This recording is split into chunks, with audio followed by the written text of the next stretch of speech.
team is everything. Like I did not realize this when I was starting out because I was just soloing everything myself, trying to make it all by myself, right? But now when I'm starting to make a little bit more money, right? I'm kind of out of survival, let's put it this way, and I'm thinking about how to grow. I'm more and more realizing that my weaknesses, and I'm you know my strengths are like this. They're tiny. I'm like good at maybe one specific little thing, which is maybe presenting, talking to camera, talking to people, right?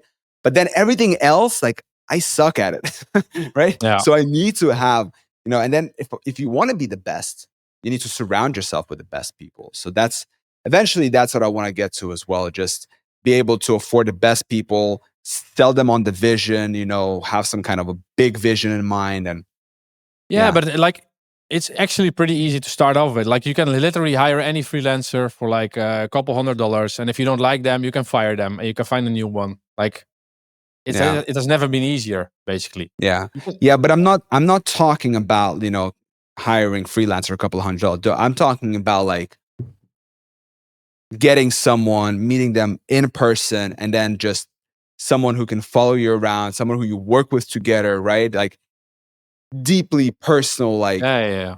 But then you need to have a business suiting that. Like then you need to have like a if you're a content creator, then you probably need a videographer. Like that, it makes sense. Yeah, exactly. So I really want to get to that point.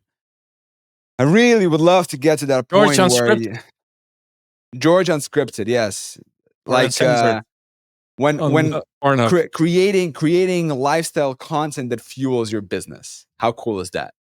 It's really cool, but yeah, you need some steps before. Like you need to fund your lifestyle first. Yeah, you need to have a lot of digital. Otherwise, you really need to do the fake it until you make it guru, and then you need to sell the lifestyle to sell the courses, like the other way around. No. The big part of it is the story, the come up, right? The authenticity of it, right? So, for example, what you and I are doing in this exact moment, recording this podcast, is recording our journey, authenticity, talking about our plans, our dreams, our aspirations, right? And all this. And I think that's the very big part of it because first of all, it's relatable, right? Because a lot of people probably in a position where we are, maybe a little bit behind, a little bit further, right?